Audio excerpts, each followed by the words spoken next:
crypto is a big debate to get by, and while I wouldn't consider myself to be a fan of crypto, probably because I hate it, it still wouldn't be ignored as what many people would call the thing of the future. Always relating to the concept of the metaverse, trying to find something to do with virtual reality and Always relating to the concept of the metaverse, trying to find something to do with virtual reality and all that Ready Player One nonsense. Notable companies such as Roblox and Facebook retrofitting and innovating their platforms to be one with the meta. It's kind of hard to find it possible how you can deem crypto as the official currency of the metaverse when it's tremendously expensive and you mostly spend it on NFTs. I find crypto difficult to work with because many cryptocurrencies don't work out well as they expect to, leaving them to be absolute pebbles in comparison to the cryptos they want to live up to. I mean, who would want to buy a picture of a funny monkey for 100,000? Many crypto failures occur usually when it's been pump and dumped, suddenly crashed all the way to the penny, or simply stay as shitcoins like Dogecoin or Luna. I would express my opinion that crypto isn't easy to grow from. It's not a get-rich-quick scheme if you only invested your life savings into some digital money, and plenty of times the people running the inner workings of the coin could be absolute scumbags trying to steal your money, promising no benefit or some kind of return in advance, or inexperienced fools who don't know anything better. These crypto bros who think they can be successful without work or college end up being scammed or become flat broke because of the coin they invested in. They basically become walking garbage. Sorry, making a point here. I'll give them this though. Cryptocurrency investors are just as humble as YouTubers nowadays, and some of them never seem to give up like most of them. MrBeast is one of the most popular YouTubers of our generation and almost a recipient of the red diamond play button, which costs about 100 million subscribers to afford. Since 2012, Jimmy Donaldson has been making videos that churned out a new century of content creators on YouTube. From challenging his friends to do stupid stuff to giving away a ton of money throughout his philanthropy efforts, MrBeast will remain a YouTube icon for many generations to come, especially if he started out as a small YouTuber like PewDiePie and Smosh. Now, for a real content creator, MrBeast has actually started out as a normal guy, kind of like most of us. He wasn't born from a daddy who owned an emerald mine in South Africa, like a special someone. His videos were simply plain ordinary, like gaming videos, commentaries, and sometimes poorly edited memes. Now, I'm not going to shame his past or that he was a dumb kid. I mean, MrBeast did nothing really long time ago. Maybe he had that funny series where he roasts people's cringy intros at the time Leafy was still around. But that's gone now. And always keep the little ones humble, am I right? But he did his best to study the algorithm and the inner workings of YouTube so he can learn to become among the pros. YouTube has been infamously known for providing YouTubers a chance to profit off their own videos with monetization, and with the money, MrBeast upgraded even further to extend new heights in which we've never climbed before. And from those days forward, MrBeast became known as the guy who planted 20 million trees, hosted $1 million YouTuber tournament, adopted every dog in a shelter, removed 30 million pounds of plastic from the ocean with the help of an ex-NASA engineer, and most noticeably, recreate Squid Game. But sometimes people wonder, how does MrBeast make his money other than monetization and businesses like MrBeast Burger and Feastables? How is this possible for a North Carolina kid who grew up with regular parents and had no other connection than his real-life friends? I could be wrong if MrBeast made money if it weren't for monetization, but it couldn't be that impractical, right? That's when another thought came to mind when I was browsing Reddit one day. Yes, it's that Reddit. I remember stumbling upon a post made about a month ago on the official MrBeast subreddit. The post asked if MrBeast could be laundering money, saying it was suspicious of how he just gives away millions of dollars a year and no questions asked, if there were any background details to it that we might have missed. And I saw an interesting comment stating that he invested a lot in cryptocurrency 5 years ago, as well as reinvesting so he can use his profits he made off YouTube alone back into production costs. I was curious and replied if his crypto ventures are no big deal when his YouTube channel grew, as well as some facts about crypto and the environment. I received another interesting response that he's still involved with crypto, though much less. Even if Gary V did convince him to buy a CryptoPunk NFT a year ago, it's believed that between his YouTube obsession and realization that crypto is bad for the environment, he let the crypto face slide off of him. And since all of those comments were from 2017 to 2018, in which he only had 1 million subs, he probably had time for other stuff. And he was right. If you look at MrBeast's videos from the past year, they weren't all that extreme, Eric-wise. In fact, some of them were just normal debate videos lazily slapped together on Vegas Pro with the funny British TTS voice people used for MLG videos back in the day. And since he was a humble YouTuber back then, he probably didn't have other stuff to do since he needed to make a living and his life wasn't always about YouTube and money. Yet. Or maybe he was desperate and really needed some way to make some good money to fund his video production costs. Of course, he probably had nowhere to turn but to crypto, since it was at the era where it was starting to rise in popularity before crypto became seen as a laughingstock a few years later after the crash. Another extra thing to add, I asked if it was a coincidence that Chandler also happened to be an investor of NFTs, specifically with Strange Hands, the NFT collection Chandler created based on the official website. They said it really didn't matter because it was Chandler's own thing and had nothing to do with MrBeast in any way. Kind of like how Carl Jacobs has a lot of his own stuff, like Dream SMP and a Roblox game. So really, it was no big deal, and I decided not to go deeper within the information on that, except the fact that Chandler is a stupid puppy head! But Endermode23 was right. I found a lot of old stuff from the supposed old MrBeast Reddit account. In fact, many of his stuff has been dated back all the way from 5 to 7 years ago. You could tell from looking at a self-promo of a video by MrBeast that dates back 6 years ago and still has 33,000 views, over 250 comments, and almost 2,000 likes. That's roughly a 50th of what MrBeast gets on his videos compared to his present content. Nothing really changed from that video about PC fans versus console minorities, aside from a few new comments every now and then. In fact, the video wasn't well liked by Reddit at all.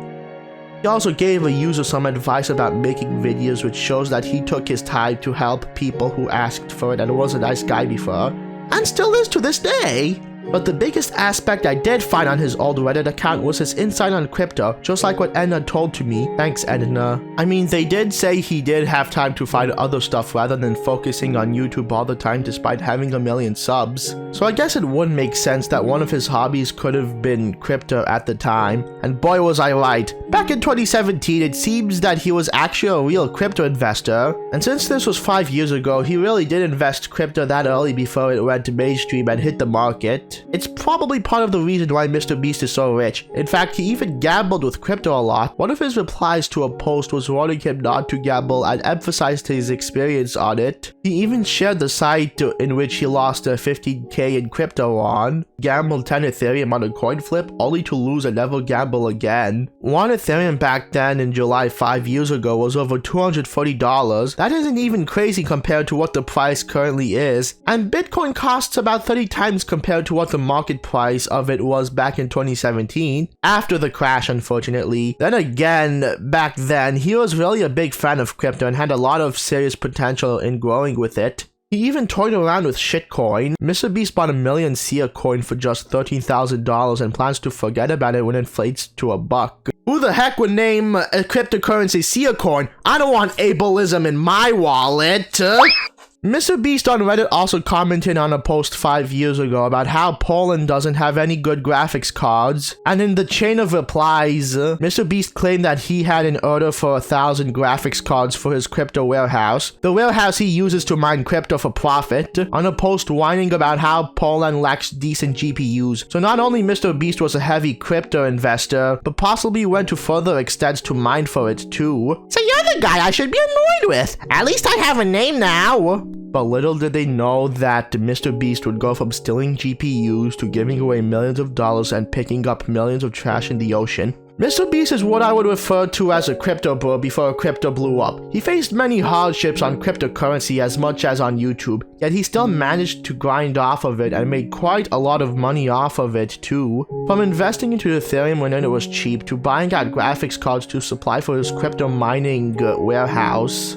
And while he does seem to mostly care about crypto in all of his Reddit comments and posts, he still knows how to be responsible with his YouTube reputation and even gives young content creators advice and facts on the site. It would make a lot of sense if Internet did assume that MrBeast is involved in crypto less. Morally, because it hurts the environment. Even if Gary V tried to convince Beast to buy NFTs, I mean, it's pretty ironic because you see millions of scam bots using MrBeast's profile picture just like how we use screenshotted NFTs as ours for fun. But I think between that and his YouTube obsession, he probably uses crypto less now because he makes money on YouTube more than ever and probably wouldn't find a use for crypto and NFTs for his profit. And now I think he might not for a long time if he's learned that crypto trading and NFTs have a negative impact on our environment. The same environment MrBeast helped by removing 30 million pounds of plastic from its seas and planted 20 million trees on natural land. Cryptocurrency and NFTs have been at the topic of being debated whether or not it sucks, depending from why, based on its sketchy business practices, to the rumor that it really isn't good for the environment. Now, MrBeast has toyed with crypto before, and the one person using it shouldn't really be a big deal, but if you have more and more people seem to get invested in it, then it poses as a real slight concern, for the environment and bank account that is. I've seen many people in comment sections on how crypto ruins the environment, as well as how NFTs can also just be stolen content. A major attribute to why crypto is controversial is how it impacts the environment in some way. According to liberal news media, now this is news, NFTs are virtual collectible pieces of artwork, software, or other potential media that you could sell, buy, and own in a network called the blockchain. And no, this isn't a chain of people whom I've blocked over on Twitter. The blockchain is also the same device that serves crypto, also like Bitcoin and Ethereum. NFTs have been around since 2017, the same time period MrBeast was active on Reddit mostly. First of all, why would you buy digital art for that much of a price when you could just screenshot it or save it to your computer for free? I don't see why it's special to own a picture of a monkey that looks generically aesthetic enough to belong on a t-shirt from Burlington. Second, crypto transactions for whenever you buy NFTs or other stuff with crypto require massive amounts of energy due to the high-end computers required to sell, trade, and store cryptocurrency. And by I mean having rows and rows of graphics cards stacked on top of each other to mine imaginary internet monies, just like what's told from this example. However, it's been reported that all of these transactions can consume as much energy as a small country like Nigeria and its annual energy consumption. For Ethereum, that is. And Bitcoin is even bigger than that, consuming more energy than the entire country of Argentina. But what makes it so concerning for nature? All of that energy can be translated into carbon emissions, since most of the electricity used is allegedly coming from fossil fuels instead of renewable energy sources. Now let me simplify it for you. NFTs run on energy sources that are more massive than some countries and also contribute to the development of carbon emissions, since most of the electricity used is allegedly coming from fossil fuels instead of renewable sources. Now I see this as totally reasonable to hate on NFTs, now with extra proof. Most of us gamers would rather prefer if you didn't scalp all of the available graphics cards for your digital money making that constantly rises and falls on the market. Take into consideration that most of us per gamers need new graphics cards so they can have a better performance at gaming, especially to use it to grow on athletic platforms as pro gamers or popular streamers, which has been most of kids' dreams since being an astronaut, unless if you had other uses for them like jacking off to anime girl titties in high quality all night. Yes, I know, it definitely sounds bad enough if you're a climate change activist, that is. And let it be known that I'm not here to have my words twisted and say that all crypto is seriously bad. I mean, it doesn't have to go this way. After all, a percentage of us do advocate for cleaner energy sources, and I believe that crypto and blockchains should run more, if not all, on renewable energy sources like wind, solar, or hydropower. It's also important to highlight that there are alternative platforms called side chains that don't do as much harm to the environment compared to regular chains. I mean, if you even want to be a crypto bro and want to take this video into consideration about Mother Nature and want to not pay gas fees to purchase a lazy lion through the use of thousands of graphics cards we need just to crank one out for furry porn, then the least you could do is function on a blockchain that is less harmful for the environment. It doesn't matter if you're still under the concept of buying and selling NFTs.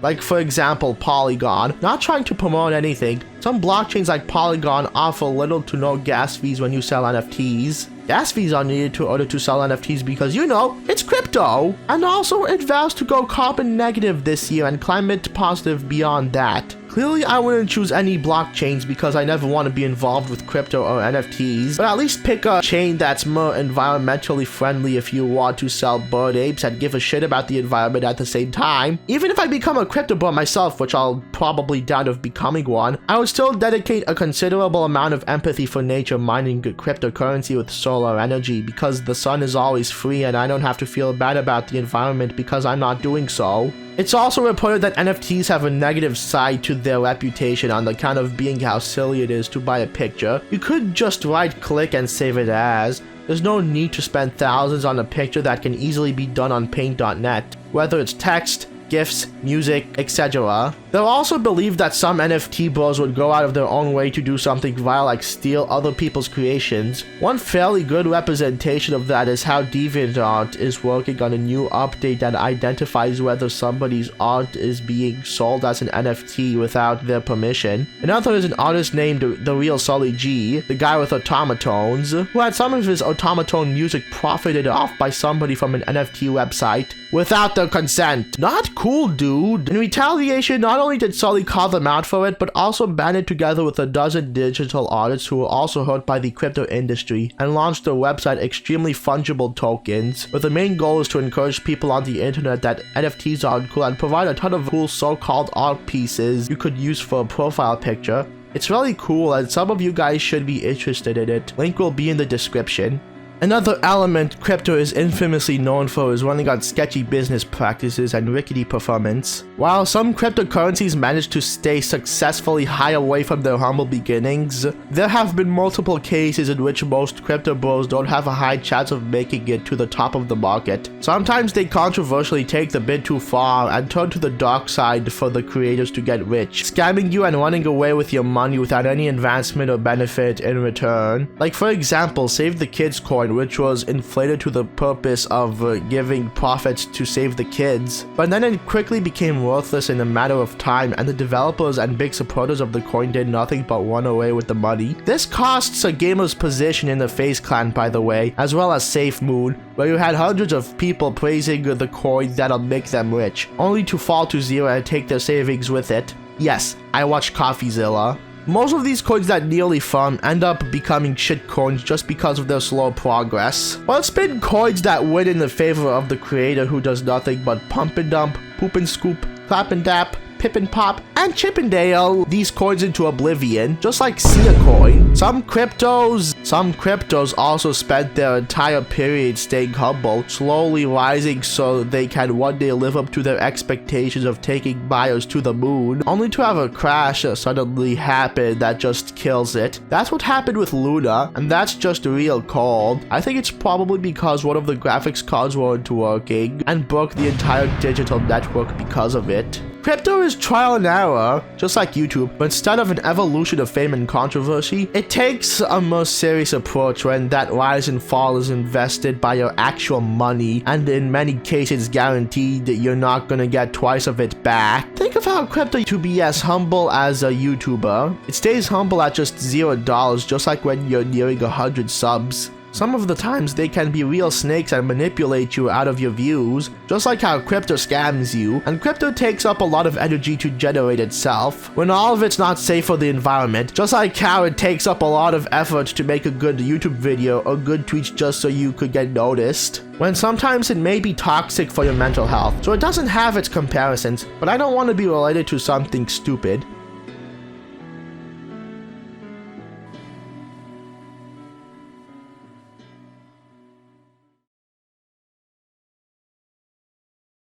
Now, do I hate MrBeast for this? No, not really. And if he did use crypto in the past, then that would probably be a stupid reason to cancel him, because he didn't go further extents to abuse the power of it. I wouldn't blame MrBeast if he did have a history of using crypto. In his defense, it wouldn't be sketchy for MrBeast to be a crypto bro since he's never scammed any people at heart with it. I'm keeping that he was simply just a kid back then, and when he assumingly chose YouTube as a hobby and not a full-time career, and when he didn't focus on YouTube the whole time, it definitely seemed he had other things to do in mind. And even if he was doing crypto at the time, it would be no big deal because MrBeast invested early into the concept, which is a smart move for him considering crypto would soon go mainstream and explode in the future. Probably part of the reason why he's rich in the first place aside from YouTube. Even if he did put up with some hardships of it like gambling with it, investing in worthless junk, and hurt graphics cards so he can mine moolah of the metaverse, all of that didn't stop him from making it big on YouTube, believing that he'd drop the crypto phase after realizing its effect on the environment, the same environment MrBeast planted 20 million trees on and removed 30 million pounds of plastic from.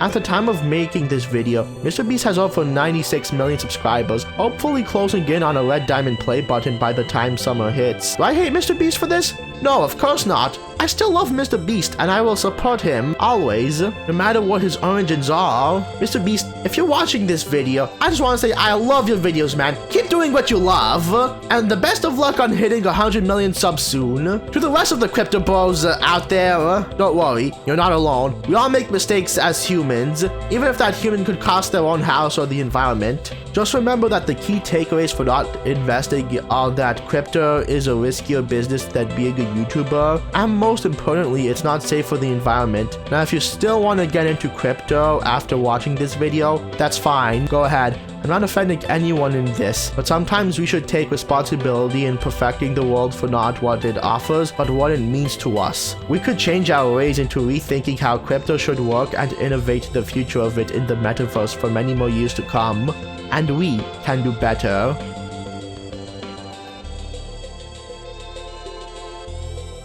Thank you for watching, guys. Special thanks to Reddit user EnderMode23. Without them, they wouldn't have made this video possible. Make sure to pump that like and dump that sub. My name is Bohemius, and my bed sheets are smelly.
Maybe this is the secret to Bitcoin. Thank God it's finally dying. Now we don't have to hear about Bitcoin anymore.